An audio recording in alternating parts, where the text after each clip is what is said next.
Ketika picu agresi militer Belanda I ditekan, kota Palembang tidak bergemuruh.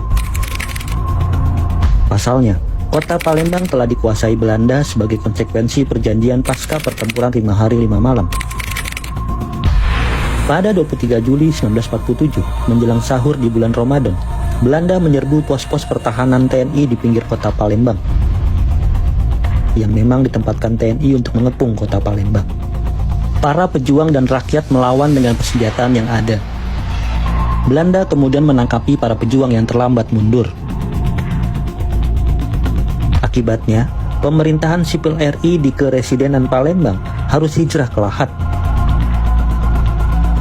Dari Palembang, pasukan Belanda dipecah untuk menggempur pertahanan-pertahanan TNI di Sumatera Selatan. Pergerakan ini juga mendapat dukungan udara. Dari Tanjung Raja ke Kayu Agung, pergerakan pasukan Belanda terus dihambat oleh aksi penghancuran jembatan-jembatan yang dilakukan oleh pejuang Indonesia. Pasukan Batalion 8 Belanda bergerak dari arah Prabu Muli memasuki daerah Ogan Komering Ulu pada 25 Juli 1947. Mereka dihadang di Paninjauan oleh pasukan polisi tentara yang membuat Sersan Mayor Jurkani dan Kopra Rocky gugur sebagai kusuma bangsa. Setiba di Lubuk Rukang, mereka kembali dihadang oleh pasukan pejuang yang dipimpin Amil Bakri dan Sarian Bakri. Insiden ini menimbulkan gugurnya seorang pemuda pejuang. Para pejuang dan rakyat melawan dengan persenjataan yang ada, mulai dari senapan brand, tombak, bahkan senapan yang larasnya sudah bengkok. Setelah Palembang jatuh, Divisi Garuda TNI Regu ke-17 membangun basis di perkebunan karet Tebenan Banyuasin. Ketika Banyuasin dipastikan akan jatuh, mereka kemudian menerapkan teknik bumi hangus. Rumah-rumah karyawan, mesin-mesin pabrik, hingga pohon-pohon karet dibakar habis.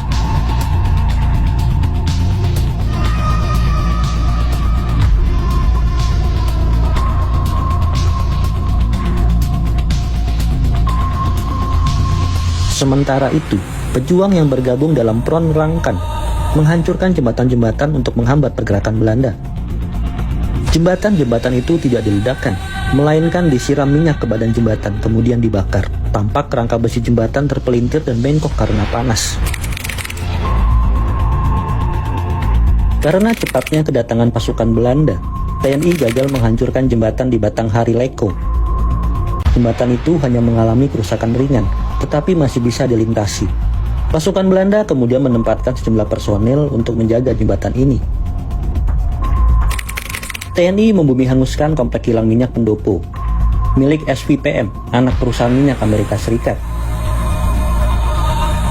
TNI sukses menghancurkan 4 sumber minyak di sana. Ini foto udara dari asap hitam pekat yang menyelimuti langit akibat pembakaran sumur-sumur minyak tersebut. Pasukan Belanda dan Kenil berhasil mencegah penyelundupan senjata dan amunisi pejuang Indonesia di Gelombang. 9 pejuang ditangkap dalam operasi ini. Kelak para pejuang juga menyabotase jalur kereta api antara Muara Enim dan Lahat. 1 gerbong kereta tergelincir keluar rel akibat sabotase ini. Tampak para insinyur Belanda mencoba mengembalikan gerbong kereta ke relnya. Jembatan Benteng atau Jembatan Lematang, penghubung antara Lahat Muara Enim, rusak total karena diledakkan oleh TNI. Para prajurit insinyur kemudian membangun jembatan darurat di sebelahnya. Namun, jalan masuk jembatan itu sangat curam. Sementara itu, TNI juga menyabotase jembatan kereta api yang melintasi Sungai Lematang. Ini adalah markas tentara Indonesia di Lahat yang berhasil direbut oleh tentara Belanda.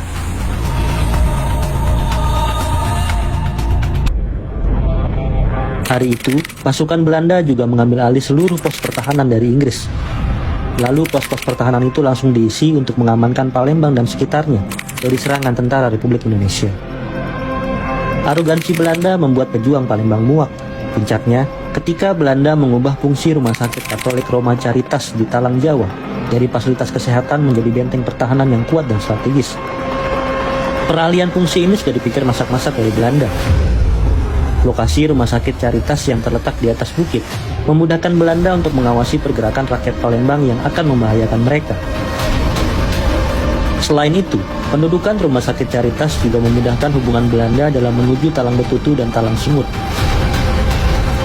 Tindakan Belanda ini menjadi salah satu pemicu perang. Pejuang Palembang merasa dikhianati Inggris karena sebelumnya mereka telah menyerahkan pengelolaan rumah sakit Caritas kepada Inggris semata-mata demi tujuan kemanusiaan, tetapi kemudian disalahgunakan oleh Belanda. Insiden pertama yang mengawali perang datang dari bangsa Indonesia. Sekitar jam 9 malam, 2 granat tangan dilemparkan ke arah truk Belanda yang sedang melewati jalan Talang Jawa Baru. Kejadian ini membuat 2 orang tentara militer Belanda tewas seketika. Insiden ini berkembang dalam bentuk serangan terbuka terhadap kedudukan Belanda di beberapa tempat di dalam kota Palembang. Setelah dibujuk Kolonel Molinger, Presiden Palembang M. Isa turun tangan meredakan situasi pada 31 Desember 1946. Namun provokasi pasukan Belanda membuat para pejuang tidak kunjung beranjak dari pos pertahanan masing-masing, walaupun gencatan senjata sudah diserukan. Akibat insiden-insiden tersebut menjadikan konflik antara Belanda dan Indonesia tidak dapat terelakkan. Peristiwa ini merupakan pembuka jalan terjadinya pertempuran 5 hari 5 malam di Palembang dari tanggal 1 sampai 5 Januari 1947. Menjelang hari kelima pertempuran, setelah kekurangan pasukan logistik dan amunisi, kedua belah pihak mengadakan pertemuan antara pimpinan sipil dan militer mereka dan memutuskan untuk melakukan gencatan senjata. Perundingan itu menyepakati bahwa pasukan Indonesia dan Laskar Rakyat akan mundur sejauh 20 km dari pusat kota Palembang dan hanya menyisakan Angkatan Laut Republik Indonesia di dalam kota. Ini adalah dokumentasi kehancuran kota Palembang setelah pertempuran 5 hari 5 malam dengan Belanda.